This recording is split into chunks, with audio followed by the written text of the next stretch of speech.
Yo, what's going on, people? Welcome back to another episode of the Major Keys podcast with your host, Zach Wilson, talking to keyboard players about music and life and everything in between. Today, we have a special guest, as always, Mr. Curtis Oompa Carswell. What's going on, bro?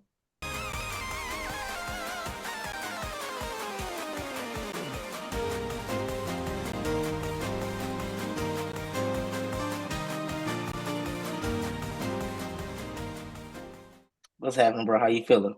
Hey, man, how are you feeling? I'm good. Just another day living the dream, baby. Hey, I feel that same here, man. Just good vibes, bro. Yeah, Loving it. man. Give us a short introduction of who you are for the people Yeah, that may not man. know. So, as you all know, my name is Curtis Oompa Carswell. Born and raised from Macon, Georgia. I've been playing keys for quite some time since I was about 14, and just been doing production stuff ever since. And I'm in school for Full Sail for audio production. So I travel quite some time for different artists or like different groups and stuff like that. So, and I know Zach pretty well as well. So, Oh, yeah, we dad associates. right. Yeah, man. So start from the top. How did you get started playing keys? So, Or just your honestly, introduction to music in general, because I know it's not straight just keys. right. So honestly, I'm a drummer first. So started playing drums when I was 5. I grew up in the church. Both my parents are pastors. So my mom played drums, my dad played keys. So that's how I got into it, and I just found a real love for it. Went through middle school learning theory. The same thing in high school learning theory. Went through marching band, playing the snare drum, and then in high school I just got serious, a little bit more serious playing keys. Didn't like it. Actually, I hated keys for Mm. quite some time because I mean we all know that it's a percussion instrument, but yeah, learned it and I was like, I'm gonna do it, and then I just got in production doing key stuff, making tracks, different arrangements, and now I'm here today. Gotcha. All right, guys. Thanks for tuning in. That's so you said your both of your parents were musicians. Did you know that you like wanted to play, or did it just kind of happen naturally? Like you just like beating on drums and stuff, or did they like put you on the drums, or like what? Like how did So that I go? actually found an interest. So like this is crazy. But my mom was like literally in labor, like playing drums. So like I know it's crazy, like her water broke and everything while I'm playing drums. So like I just felt like yeah, it's crazy. But I just felt like, the drums was like a part of me and I just naturally picked it up. It just came to me. Most of my family members played drums and keys. And then I just started hearing melodies in my head and started figuring things out. So like you know how they say you can't really teach people how to hear, you just gotta like have that. So it's just Yeah. like everything just started coming naturally to me. So, When you were at church, were you like always sitting like by the musicians and that sort of vibe? oh yeah, all the time, man, all the time. Got you. So you started out on drums and stuff first. So what gravitated you towards the piano then? So we had a bunch of drummers in my church, and we didn't have enough keyboard players. So my dad had to work a lot and stuff, and I was like, I'm gonna learn keys. So picked it up, started like taking little melodies, little two finger chord there, Mm-hmm. little triad chord, and it was I was terrible. I think everybody starts off sort of kind of trash in a Mm-hmm. sense. But like I just got into it, started learning like different records, like old school records, like Hezekiah Walker, Donald Lawrence, stuff Mm-hmm. like that, choir stuff. But my church wasn't really choir driven. It was more like Pentecostal. So it was Okay. always like a drive, Mm-hmm. type of stuff. And then but yeah, so that's how I started. So when you got started playing keys, like were you did you ever have like an official teacher, or you were just all by ear? So my dad taught me for a little bit, and then I had an official teacher, Kenny Pratt, as we all know. Oh, So dope. he Kenny started, was yeah. yeah, he was teaching me, and I literally went over his house, man. Like, Betty, I got put on the spot playing organ. So this was my transposing phase. Like, Mm, the church told me that they had a keyboard. The keyboard did not come on. I had to play the song. The original song was in B flat, but I played it in E flat. The singers were definitely struggling. to sing it in E flat. So after that day, I took it upon myself. I was like, you know what? I'm gonna learn how to play in every key. Mm-hmm. So Pratt was there playing organ. He was like, yeah, man, come on to the house, bro. I'm gonna give you these chords. So he's like, learn all these chords in E flat and just like take it up a half step. So the good thing I had was I already knew my major scales and minor scales and all my other keys. I just had to put the work, put everything to gel together. Mm-hmm. So once I did that, I spent about a year or two, about 2 years, really devoted myself to learn how to play in every key. And then after that, I was like, okay, I understand it, and I just kept going from there. Got you. And you said in school you went and learned the technical side of everything, like the Oh theory and yeah. all that. Like in what context was this? It was more so of like percussion. It was more like major, minors, augmented, diminishes, Mm-hmm. and like even reading music as well. So like rhythmic dictation and stuff like that. So like I can read right now. I can read rhythm music for sure. Like when it comes out of piano music, I'm not as fluent as I should Mm-hmm. be, but I can learn it. It's just rhythm music just comes like easy to me, second Got you. nature. Got you. What do you think is how do I put this? Do you think there's a benefit to learning it like by ear and then working yourself backwards, or is there like there are different ways of like learning how to play keys or like learning how to play music, right? Do you think that Right. one way is like better than the other, or is it just like it just depends on like, or it just doesn't matter? I think as a person for you, whatever works for you, because everybody learns differently. So like I had a musical ear and I could pick up things pretty quickly. And then I just had to learn the technical side. So like if you learn how to use your ear and then learn how to read music, you literally have best of both worlds. I mean, we all know like Robert Cornelius, like it's one of the best Oh like yeah, composers. Like he has both. You know what I'm saying? for sure. So like I know I lean more towards on my ear side more than the actual sheet music. If I could be like completely honest with you, Mhm, yeah. but I feel like whatever works for you, because everybody has like different taste of style. Everybody learn like different genres of music, and then depending on what type of gig that you want to get into, like that's what I would say strive for. Honestly, if you want to be more of a church keyboard player, I will say learn church music. They don't read sheet music, so they use a lot of ear training. And then there's a lot of flow moments and stuff like that we can get into later. But Mhm. if you want to get more on the corporate side, more like jazz, that's when you definitely have to dig in on your theory and like really know like sheet music and stuff like that if you want to get more on the technical side. But I think it's definitely great to have both though, honestly. Yeah. So you're in high school, you're learning theory, you're trying to get better at keys. Was it like, and you said that you didn't like keys at first. So why didn't you like keys at first? It was too much thinking, man. Like it was just I just felt like stuff was not adding up. Like drum just came natural to me, and like rhythm just I don't know. It just like hand coordination, just it all makes sense.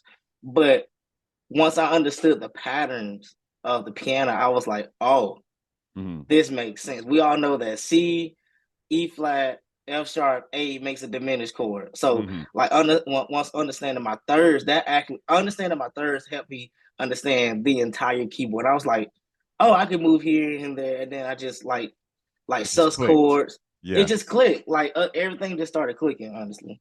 Yeah, I got you. Because yeah, so I guess I can understand, especially like if you're already good at something and then like you try something else new and it's just like, dog, this ain't the move. Like I'm gonna go back to wait, did you Right. like almost quit like when you first started playing? Oh yeah, several times, man.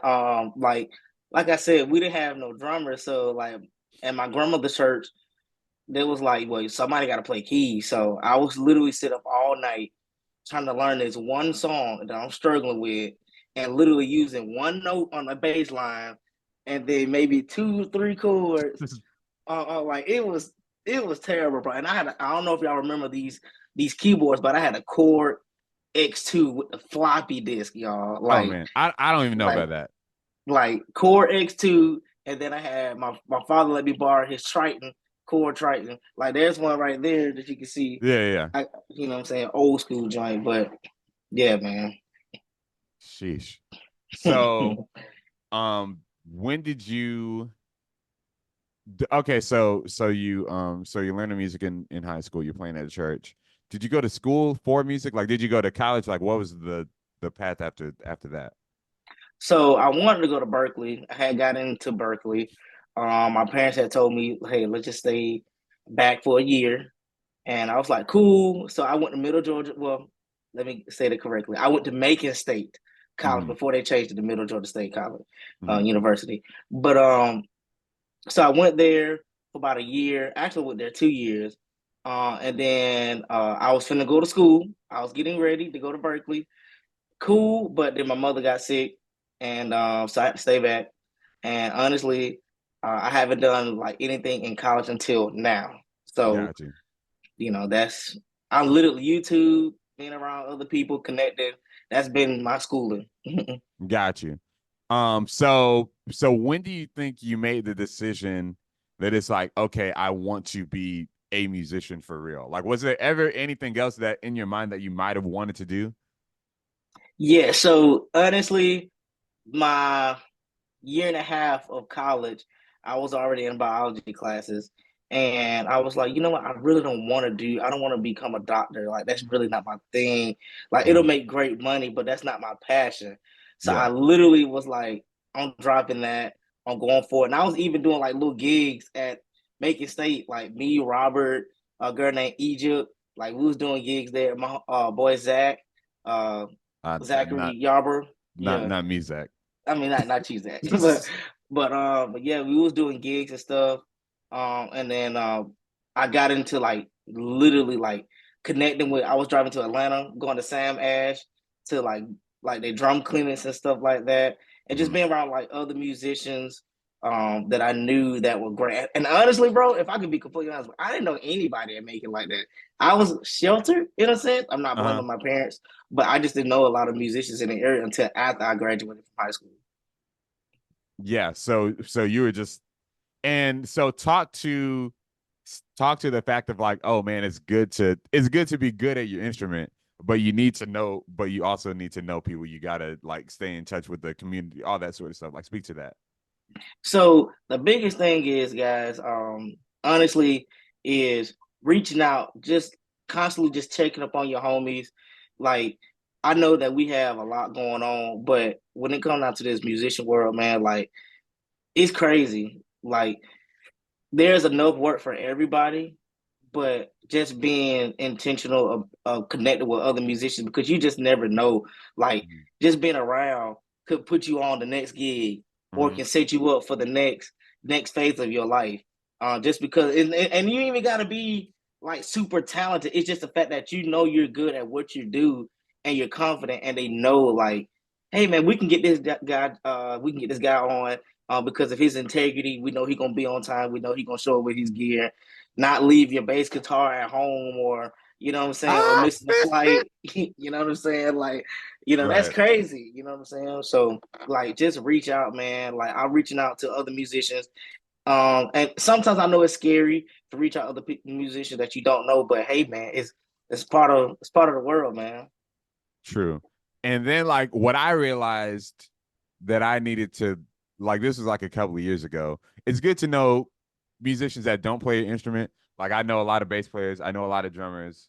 I think I know a decent amount of guitar players and horn players. I was like, but you need to know people that actually play your instrument too. Instrument, yes, Because I mean like it's interesting because I'm not usually on gigs with keyboard players because if I'm on a gig then I'm the keyboard player. So I don't right, but it's like if you're in a bind, you need to know other musicians that play your instrument, and then other yeah. musicians need to know you. It's like it can't be like it's so crazy. Like I'll get hit up for stuff, and I'm like, man, I feel like oh man, I already asked these two people, and I'm like, dog, those are the only two people that I could think of who could do it, and like I Right. can't do it. So it's just that. So it's But no, it's also, interesting. Yeah, go ahead.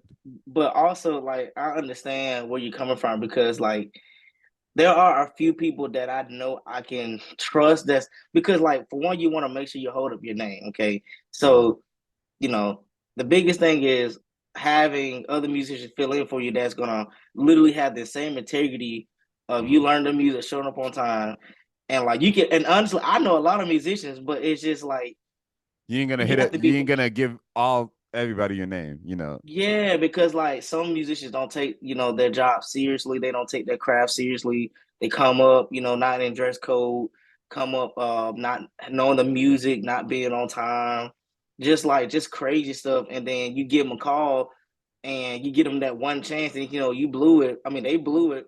And then the other person hit you up like, hey man, what's going on with your boy? You know what I'm saying? Like he ain't here. And I'm just like, what you mean he ain't here? You know Mm, what I'm saying? So it's just like I understand that part because like you at the end of the day you do have to protect your name, but at the same time you still want to know you know a fluid musicians, but you just have to be selective of like who you call and know that this person will get done. Like I can't hold nobody's hand. If like, hey man, make sure you like learn the music. Show up on hmm time. Hey So man, it is. And then like that's how I look back at some of these like gigs that I have. It's all through recommendation and reputation. Honestly, like mm-hmm. I mean, like it is skill set. That's like half of it, half of Right. it. But I mean, like because I've been in situations. It's like, oh man, we had this person, and quote unquote, like on paper, they're a good name or whatever. But like, oh, they did this and this and this, and like they whatever, whatever, whatever. So we're Yep. not going to work with them again. Like I know you've heard those conversations multiple Unfortunately. multiple times.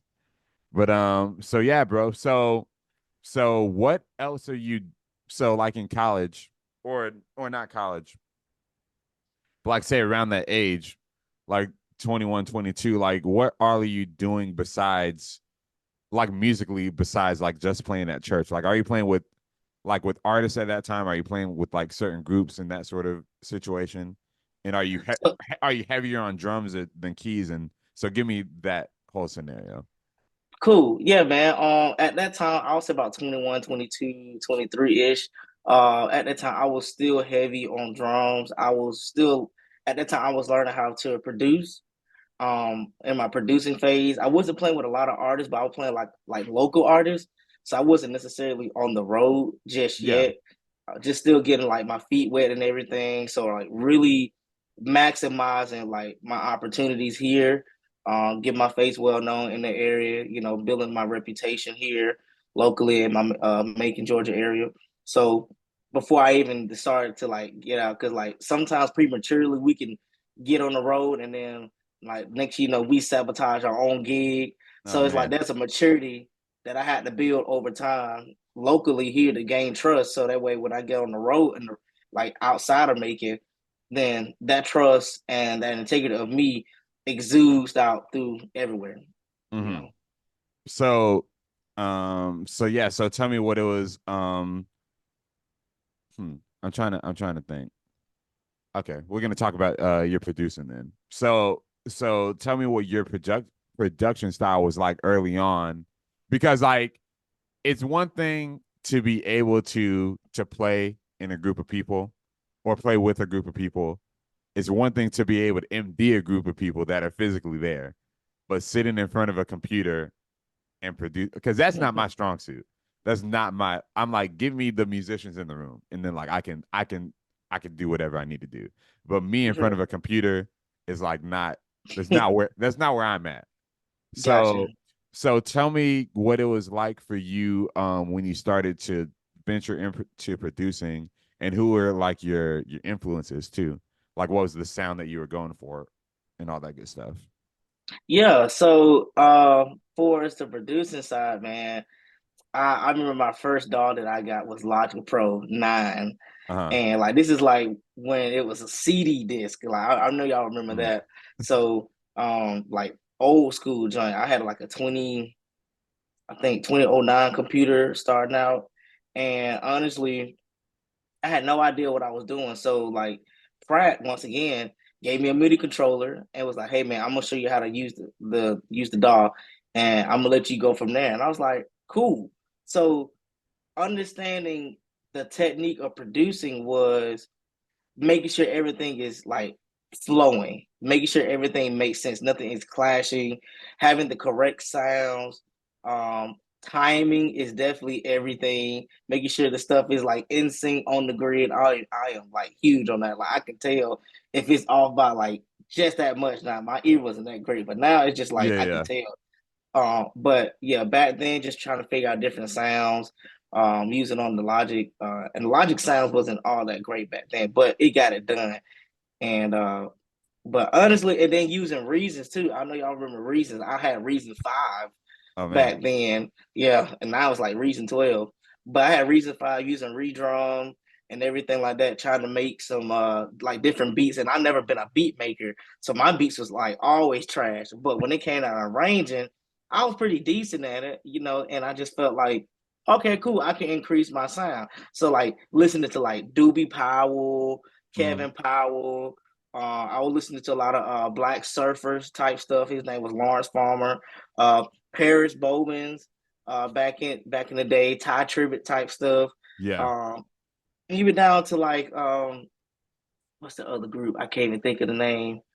Uh, it was like this rock band. I can't think of the name. Mm. But anyway, but like I was listening to like different genres, like taking different pieces. I was like, how can I use this? How can I use that? And sort of kind of like make my own sound. So that's what I did around that age. Got you. So you were like taking other people's pre-existing songs and then making them your version. Yes, I was taking arrangements, and then sometimes I'll be creative and just make my own just off the rip. But yes, I was definitely doing arrangements. Yeah. So were you still at your grandmother's church, your parents' church? So were you bringing those in like to their church? I was. And I think at the time that it was too much. I was gonna ask. I Um, was like, what was their reaction? Because I know you. I know your sound, and when people like look you up, they'll know what you're about. But I'm like, because was your church was just like keys and drums, right? And so when you go there, 5 years later after you've learned all this new stuff, like with these this big production, like what is their reaction? Like how are they going along with that? so they were cool with it. I just think it was over their heads musically. They liked it, but I wouldn't say I can't necessarily say they didn't appreciate it. I just think honestly they didn't understand Mm-hmm. fully because it was just too much.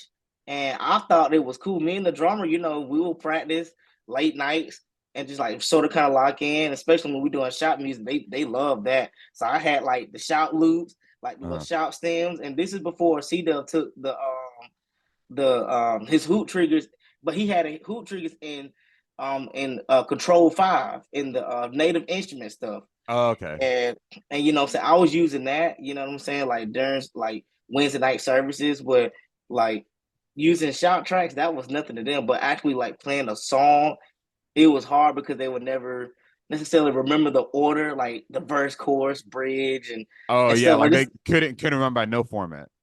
Nah, man, I think it was, like I said, it was just too much. So yeah, so I just stopped. So you had to hold back, but like you still like kind of kept on doing it.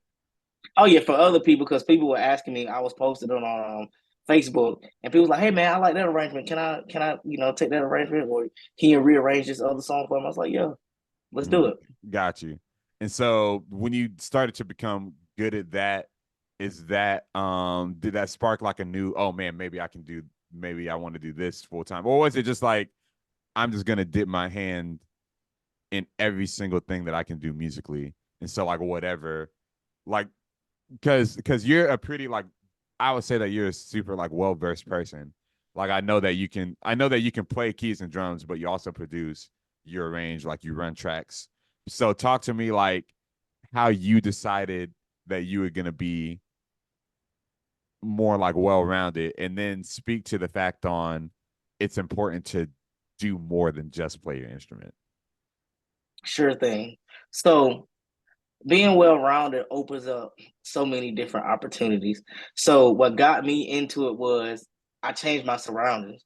So musicians, I encourage you, like Mm, if you ever feel stuck in a place, that means you need to change the circle.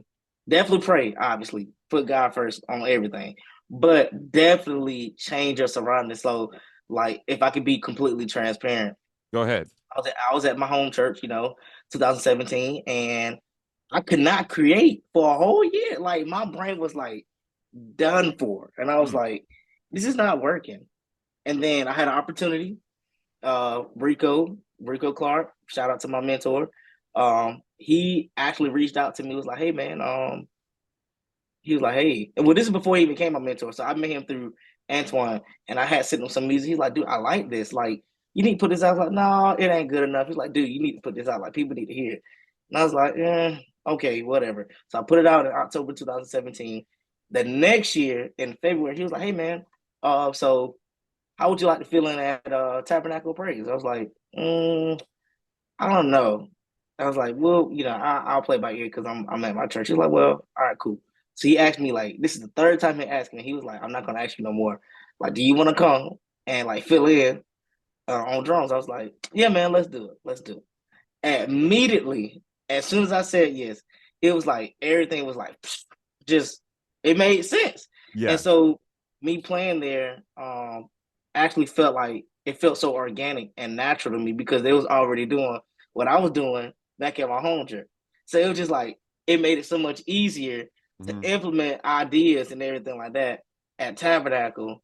And because they was already on that train, they was already using tracks, they was always using, all that good stuff. And it was way more elaborate than I thought it could ever be. So I was like, you know what? I think I could do this full time. Honestly, other than like I was working at Guitar Center, I've been there for like 8 or 9 years now.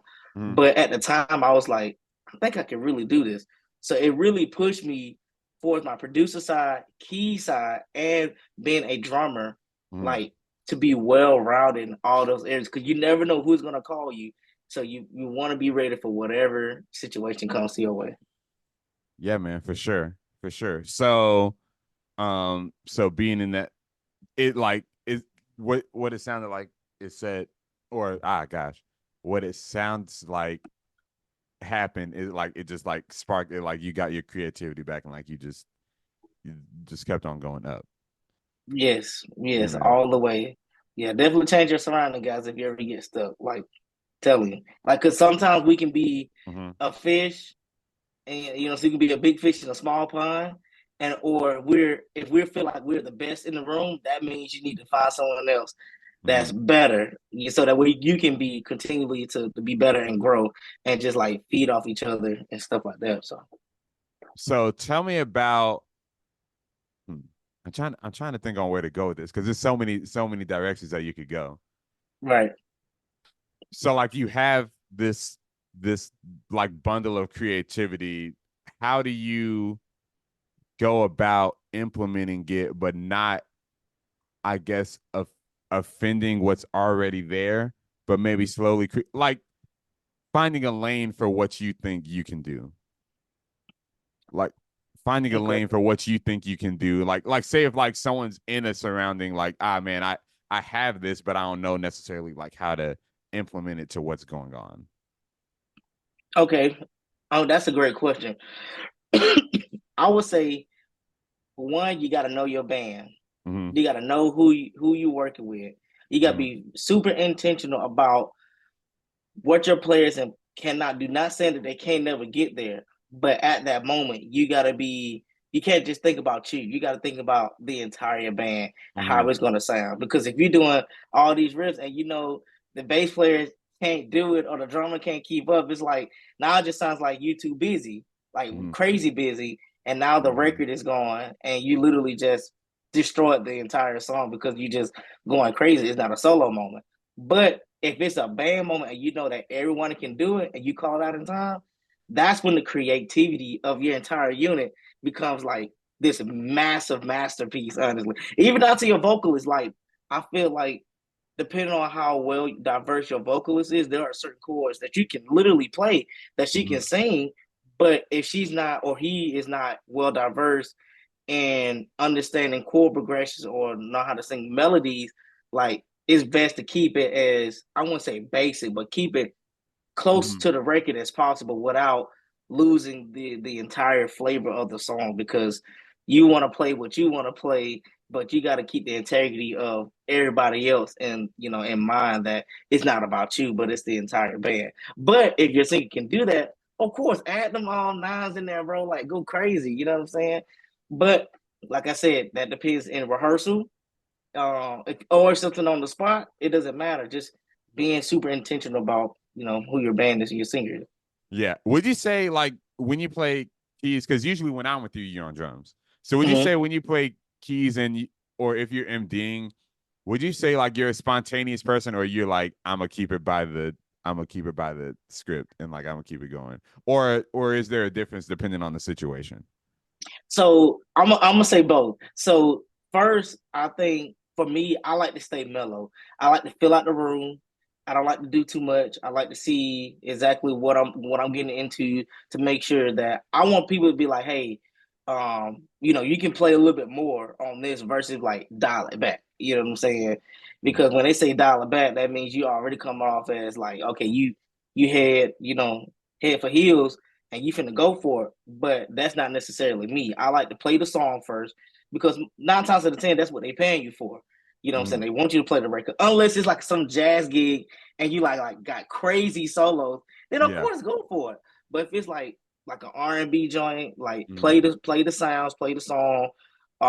Even outside of that, like I think once I know the situation, I can literally venture out depending on what they tell me. Like, hey, Curtis, you can do this and do that there. I'm like, all right, cool. You're like, hey, man, how about we come up with an intro? I'm like, cool. That gives me, what I'm saying, leeway to do what I need to do with permission from the artist. So I just Mm-hmm. think just playing the record first, come in, and then if they was like, hey, you can change it, cool. At least you know the record. For sure.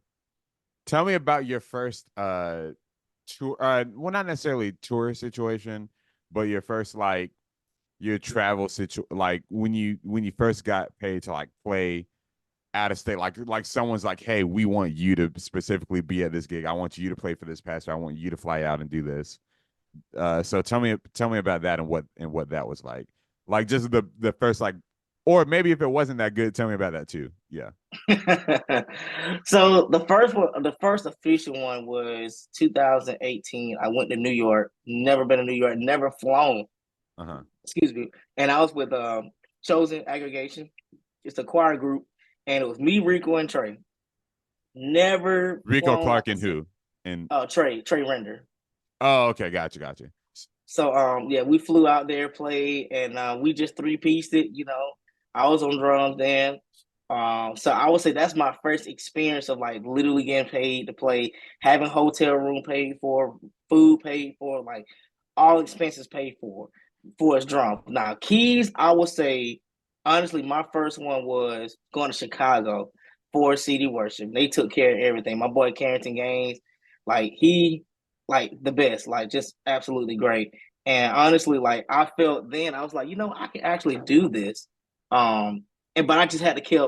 I wouldn't necessarily say prove myself, but I had to keep working. I had to keep Mm, working on my craft, keep in contact with different musicians, and just being the best I could be, honestly. But I think my first encounter on keys was like by far the best. I didn't have to bring anything, honestly. Just laptop, plug in, play. it's something about when you have the backline, like, because I'm like experiencing this now, but and like you and I have talked about it, like when you go there, it's like, yeah, man, I want to montage and da da da da, and they've got it there for you, and it's like it's just the best. But I want you to tell me this story. You recently just told me about it. Uh, they had this gear from like the '90s at your like your backline was like just just yeah, that story. You know what story I'm talking about. Yes, Yeah. bro, man, dude, they had this rolling like XP80, like floppy disk type joint, and I was like, And some and I and know for I, so for people that don't know what that is, like compare like what you need to do your job compared to like what they gave you. bro. So the gig I'm doing is CCM. Okay, Right. Lord is what the Lord is. Okay, that's remember that Lord is what the Lord Yes. is. Okay, but that is the standard for at least for my writer rig. So I was like, hey, Mhm. at least a stage two, stage three, or even a stage four, even a Electro 6D, I'll take that too. You know what I'm saying? Uh, I literally said either that or Yamaha montage. Cool, I'm good with that. I get there, guys. Can't make this up. Rolling XP80. Like better yet, he had to choose between XP80 or the RD. It was an RD 200, not the 2000. We talking about the old school joint. Like it had the little four faders on the side, bro. It was so old school. And I was like, what am I gonna do with this? But at this situation, guys, I had to really be like, God, I want to just make this work. Mhm. And this is before I started even using main stage. I'm just not learning main stage. I'm so late on certain things, but anyway, I patched it the best way I could, made it work. You know, keys were fine, the keyboard felt fine. It just wasn't the sound that I'm used to, like handling and everything like that, because of, like I said, the CCM music. So I didn't have the right pass or none of that. So But it worked. Did the was it like a okay. notice? I know like maybe the audience probably they're not thinking that deep into it. But like when Mhm. you're up there and like everyone in the band and like the artists, did they notice like a complete like they noticed that it was like, hey, that ain't it? Or was it like, oh, okay, it worked? No, the artist, no, he didn't know at all. He doesn't know anything about gear like that. And but the thing is, I could tell the drummer knew, the bass player knew. The artist was like, "Oh man, y'all killed it. Y'all sounded great." But at that moment, I had to realize, was like, you know what? It doesn't matter what situation, man. I need to learn all the boards. I need to sit down, learn it, make the best of use of it, because I don't want to ever feel like I'm grand or anything, like having a tantrum about a keyboard, but I Yeah. had to make it work. If it's like a major artist, like literally, like I'll say Ariana Grande.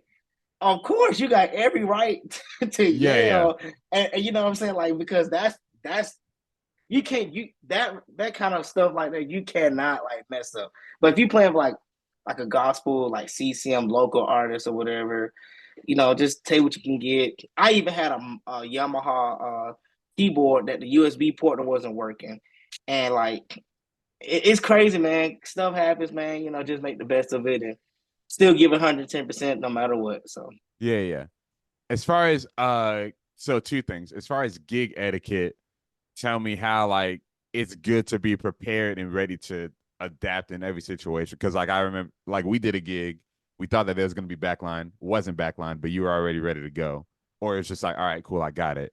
And then also, I want you to talk about when you're working with an artist or a singer, and it's like, quote unquote, you're right about something like that, but you know that like you're not in charge for real, but you still want to uphold the standard. Talk about like the struggle between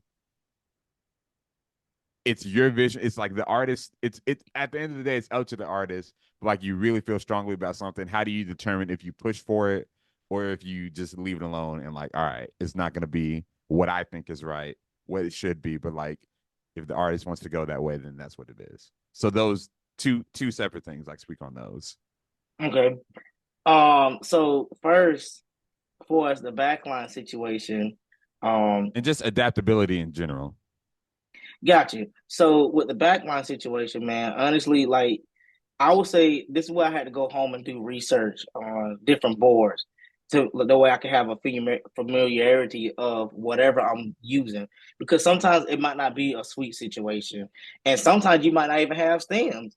So you got to know every part of the song just in case the computer goes out. So it's just like you being so prepared to wherever, like whatever happens, like you still execute your job. And honestly, that's how you keep a job. Because like, hey, they be like, hey man, the track went out, but guess what? You got them four boards and you going crazy. I mean, it's more work. I mean, but you going crazy, like ain't nothing like you ain't missed a beat or nothing like that. So I was like, definitely take the time to learn all the parts on the keyboard, the orchestra hits, the synth lines, the pads, the key stuff, know that joint and like be diverse in that joint as much as possible. Like I'm still working on it. I'm not nowhere near perfect on it, but I'm definitely maximizing that as much as possible. Now, when it comes down to an artist,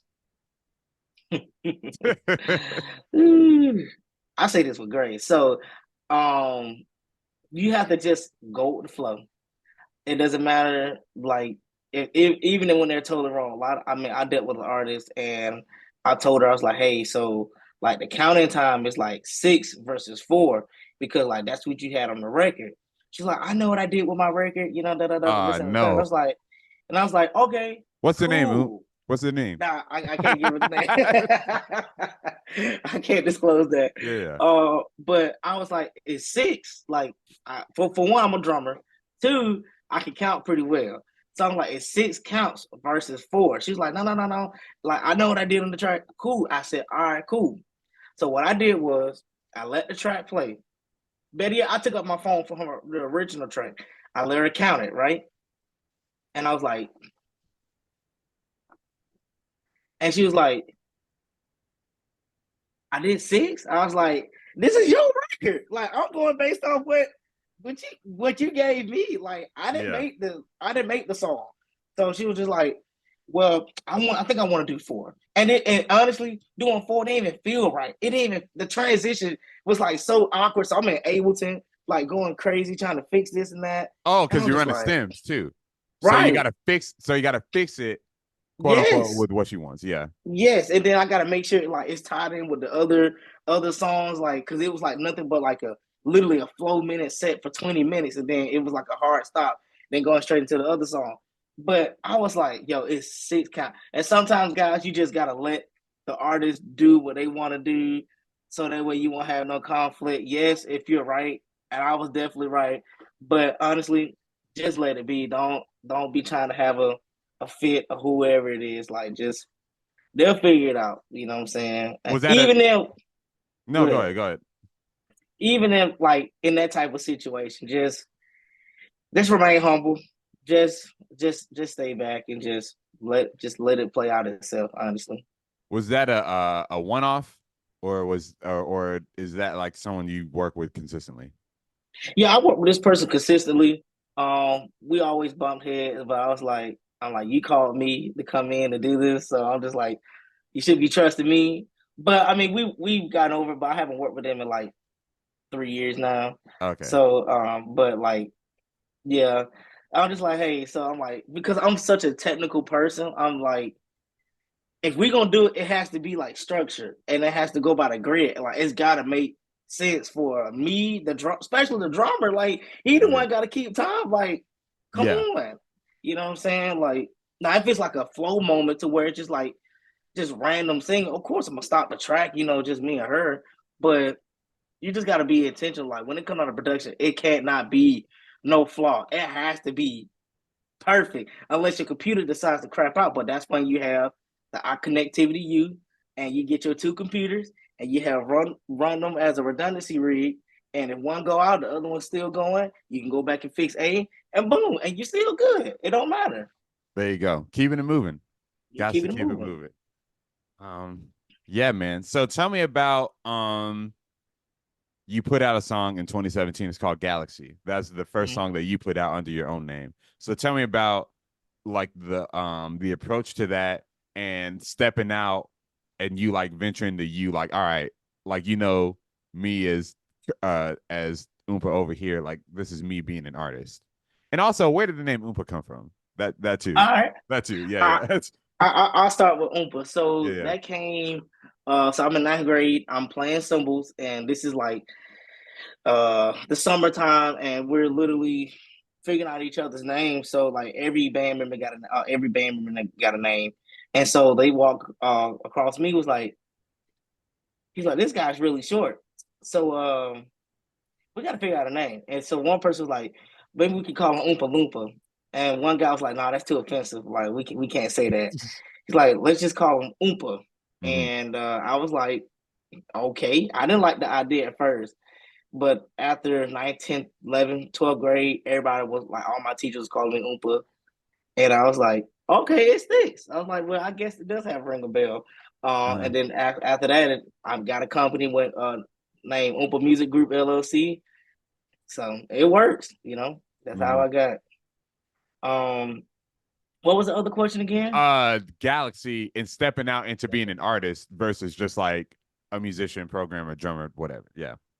So my first single was definitely Galaxy, and honestly, Rico was the one that actually pushed me to uh release that song. And I was like, I didn't really want to release it because I feel like it was it wasn't all that good. But he's like, people need to hear your sound, like how you think and stuff like that. And I was like, all right, cool. I think I should definitely do it. So I cut it on drums. I did everything, bass, like production, everything. And honestly, for me to go as an artist, I was like, well, I don't know if I want to continue to be an artist, but I was like, I'm gonna try and see if this is like something that I want to do. Mm. And really, I just took a limb, just putting out a song. And I don't really consider myself as an artist, but I consider myself as more of a arranger, Mm. versus the artist. I mean, people call me, but like, hey, we want you to MD stuff like that, and that's cool. But I have not literally put out any other music other than the recent one called Peace, and that was Mm-hmm. like 2 years ago. But I'm working on it because I think my time management between school and Mm. doing other gigs and sort of kind of like trying to release music is not in my favor right now. Even though Red Hands is like one of my major influences, like now, Kyrie Tyler is Yeah. like one of the best MDs and just like putting out music with his band consistently. Like I don't Right. know how he has time to spend with his family. I don't want to even get into that. Like how he has personal time for him. Like this man stays working like 24/7. So it's just Yeah, it's like just like a it, bunch of like divvying up, and maybe like I would imagine it's just like, all right, this time is because I talked to the guitar player Corey Wong. You yeah, know him? yep. I talked to him about that, and I'm like, dog, it seems like you're releasing something like every month or like something like that. And he's just like, dog, it's really just about like compartmentalizing your time and like just shifting your focus. It's like, all right, this Mm-hmm. week or like this month, I'm gonna do the Corey Wong show, right? For this amount of days, I'm gonna do the podcast. For this amount of days, I'm gonna work on an album. For this amount of days, I'm a tour. And it's just like it's just really like super like structured and like scheduling. It does sound like a lot though, but I Yeah. totally get it.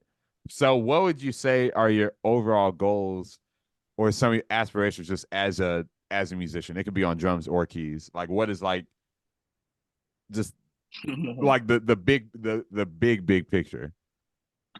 So the big picture, my major end goal is to open up a facility for young musicians, to sort of kind of help build them a platform for ones that don't necessarily get a chance to like tour or anything like that, and help them like strive to like getting the touring or like doing commercial stuff, or whatever you want to do like musical. If you want to be a church musician, knowing how to you know do 1099s correctly, and knowing how to negotiate and like how to build your business. Like I really just want to build a platform for musicians that necessarily doesn't get a chance. You know what Mm-hmm. I'm saying? Because there are a lot of local musicians. Maybe they don't know how to network, but maybe they don't know how to get into the musician realm. So that's my end goal. As of right now, I'm focused on like doing more key stuff. Maybe do like maybe two tours or three maybe. Mm-hmm. And do like being a playback engineer. I think that is like the dopest thing to do is to be a Uh-huh. playback engineer because like unfortunately, either like you got to be like super well diverse and knowing how to run the session, so you can either it'll make you or break you. You know what I'm saying? But at the same time, I just like the technical side of like running Ableton, Mm-hmm. with our connectivity, and it just makes total sense for me. But yeah, my end goal is definitely to help younger generation, and because like I gotta leave something behind. Like I just can't take all this knowledge and Yeah. all this stuff that I know and not share it to the world. Right. And then I forgot to ask you before we got to that. I wanted to ask you about like touring with Sons of the Band and opening up for Maverick City and Kirk Franklin.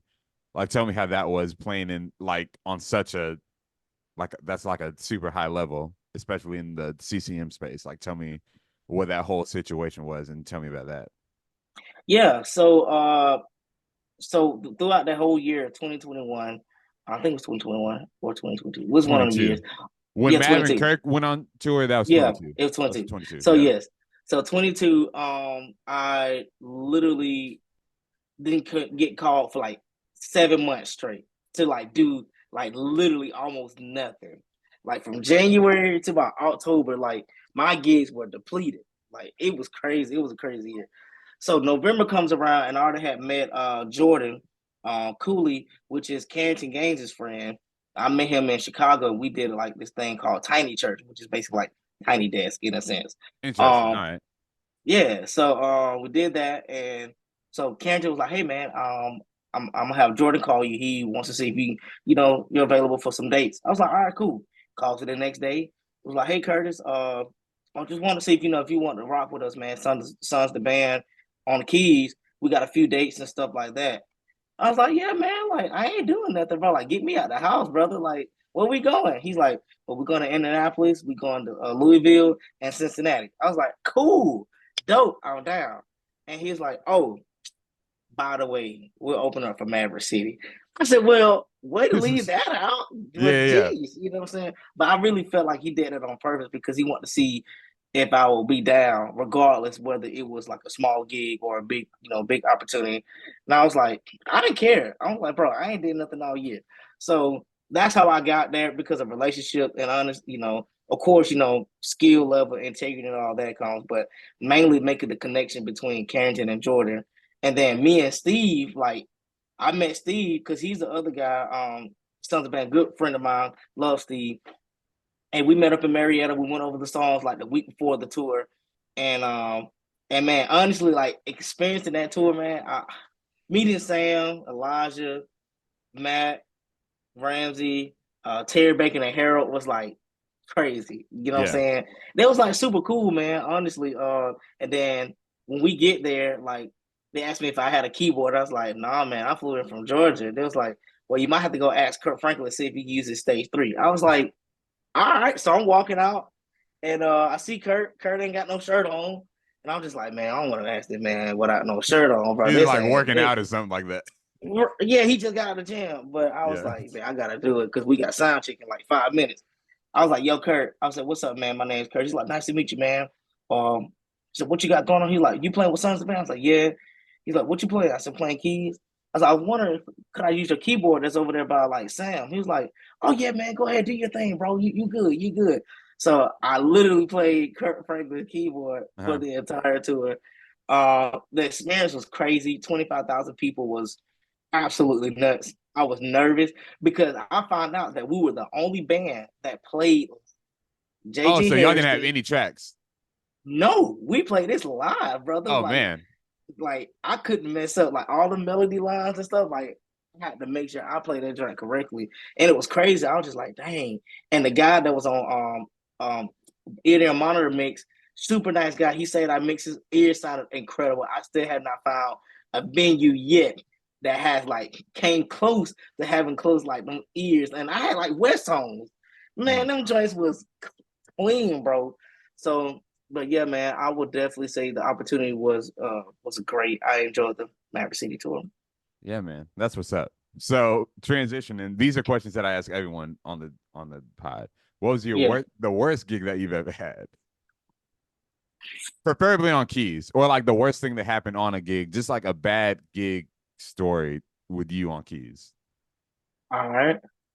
The worst gig I would say for Keyz were the venue told me that I had a keyboard. There was no keyboard. Mm-hmm. And Guitar Center was like 2 hours away. So I literally had to go on Facebook and be like, hey guys, I need a keyboard. Like, can y'all just brave me one? You know what I'm saying? Like, I had my sustain pedal. The guy told me like there was gonna be a keyboard there. And so you good. And I was like, all right. I asked him 3 times. Man, so man, a guy, I don't remember the guy name, but he was like super nice.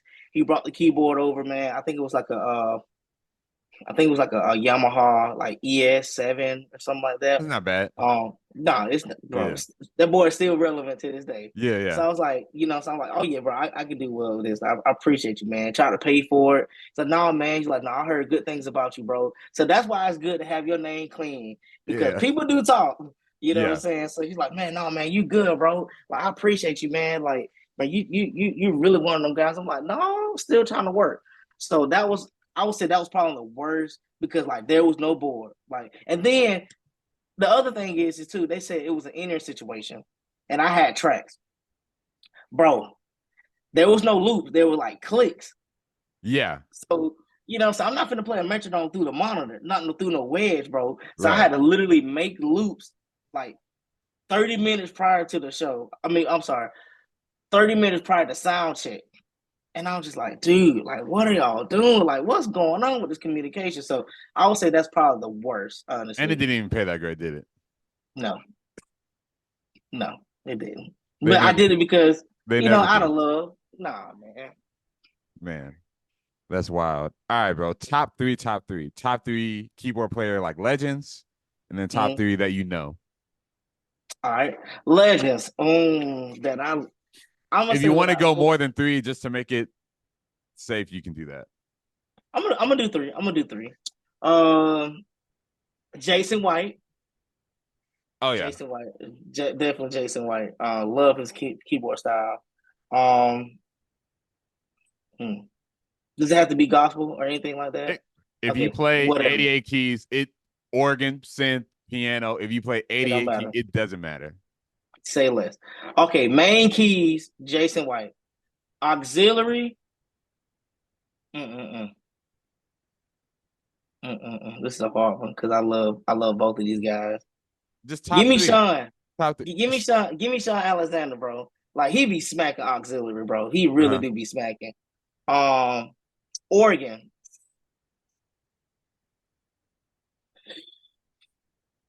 Man, bro. Mm-mm-mm. I'm gonna just say it, Corey Henry, bro. Like Corey Henry is Oh like yeah, one absolutely. by far one of the best.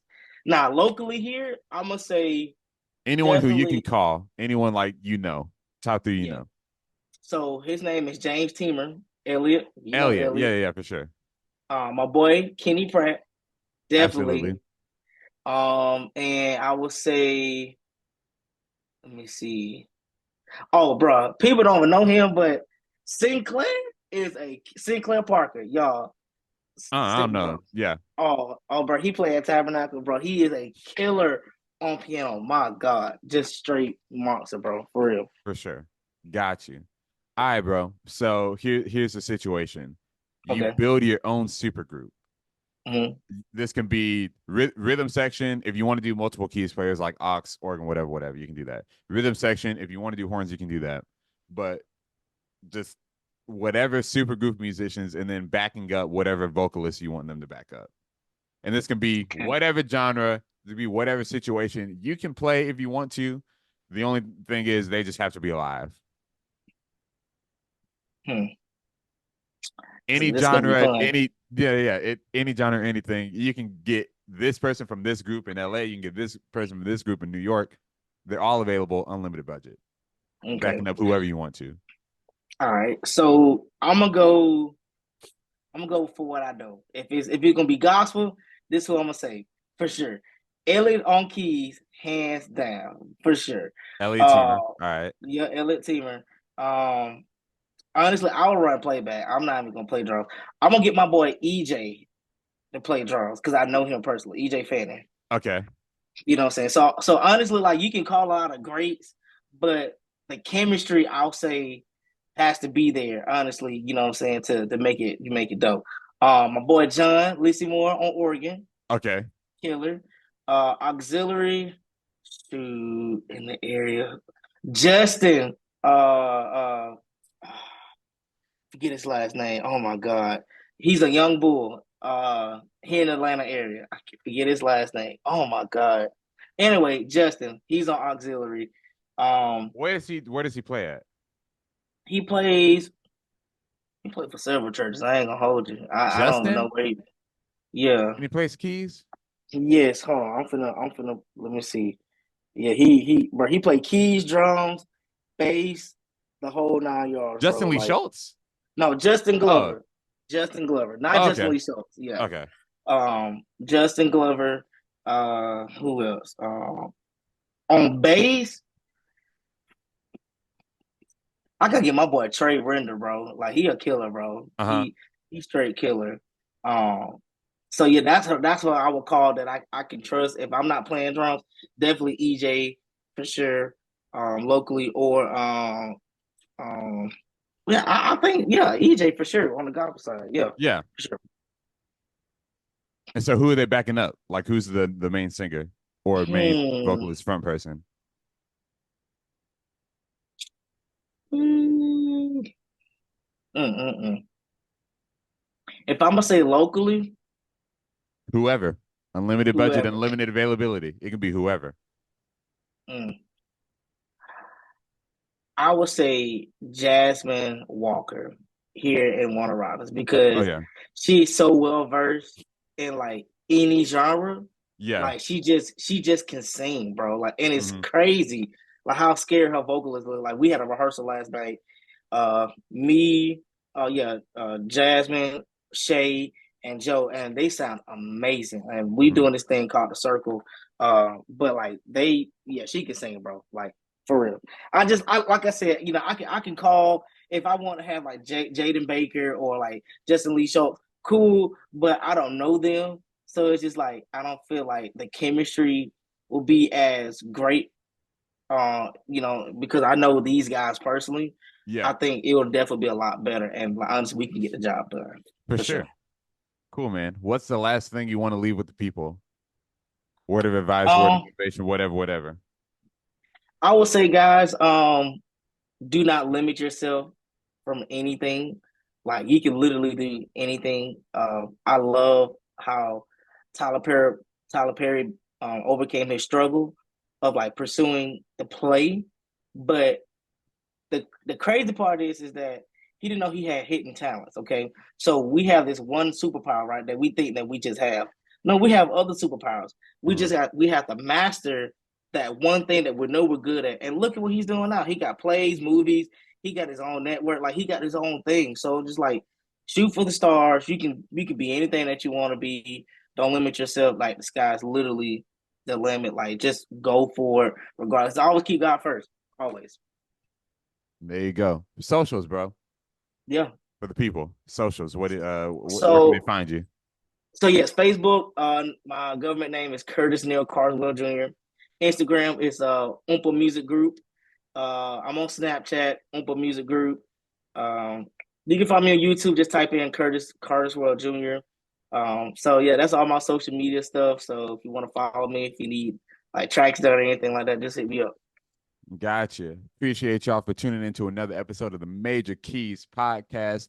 Today with my guest, Curtis Oompa Carswell Jr. Get his latest single, Peace, on Apple Music, Spotify, all that good stuff. We'll see y'all next time. Keep pressing on. Appreciate it. Peace, brother. Appreciate you.